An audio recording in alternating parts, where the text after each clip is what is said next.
scandal, a publicised incident that brings about disgrace or offends the moral sensibilities of society. America's favourite celebrity homemaker, Martha Stewart, was used to living in upscale real estate in suburban Connecticut. But she had a new home away from home, behind a different set of gates, after she was sentenced to 5 months in prison. Today is a shameful day. It's shameful for me. Only Martha Stewart could hold the title of being both a homemaking legend and a convicted criminal. In a scandal that shocked America, Martha, who built a catering company into a billion-dollar media empire, was sentenced to 5 months in prison for lying about a suspicious stock sale. The case against Martha stemmed from her suspicious sale of stock in biotech company ImClone Systems in 2001.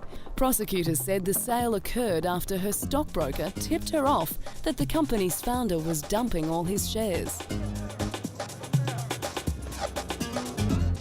The then 62-year-old was found guilty of conspiracy, making false statements and obstruction of agency proceedings. The judge also sentenced her to 2 years of supervised release and ordered her to pay a fine of $30,000 US. As everyone knew, it wasn't a case of if she was sentenced, but for how long. Insofar as the sentencing for Martha Stewart, she's going to get jail. There's no doubt about that. The only question is how long. Why? The federal sentencing guidelines demand that she gets jail. The likely range is between 15 to 21 months, given the fact that she was convicted of obstruction and lying to the authorities. In a day that she'd rather forget, the domestic icon was sentenced to serve 5 months in a West Virginia federal prison, followed by 6 months under house arrest.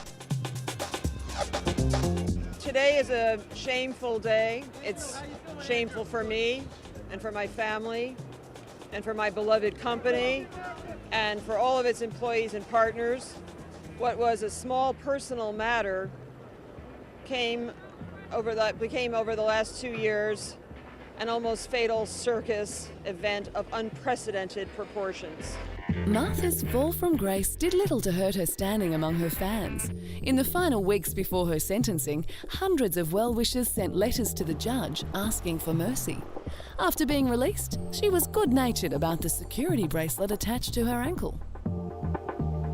Phone on one ankle and other bracelet on the other ankle. So I'm well balanced today. And excited to be back working. And I'll be back. I will be back. Whatever I have to do in the next few months, I hope the months go by quickly. I'm used to all kinds of hard work, as you know, and I'm not afraid. I'm not afraid whatsoever. Since her release, Martha has been focused on reviving the fortunes of her businesses. She regained her former prominence as a homemaking expert, teaming up with the producer of Survivor and The Apprentice, Mark Burnett, to produce her own lifestyle talk show called Martha.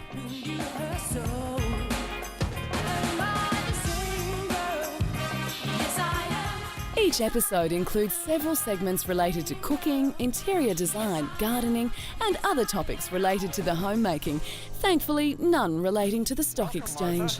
Hey, Danny, how are you? Good to see you. Very nice to see you, too. And I understand you're going to be learning the ropes today at Shake Shack. You're going to teach me. Hi. Morning, Martha. Hi. The scandal has also seen her develop her version of the Donald Trump hit, The Apprentice, and she has also planned several books. I'm writing a book called The Martha Rules, and it's a business book. My baking book, my first book in 6 years. It seemed that lying about a stock trade was the best thing that ever happened to Martha Stewart. Her guilty verdict has seen her enjoy huge popularity since she was released from prison. And if her still growing business empire and any awards are anything to go by, she is proof that her secrets and scandals are great for her reputation.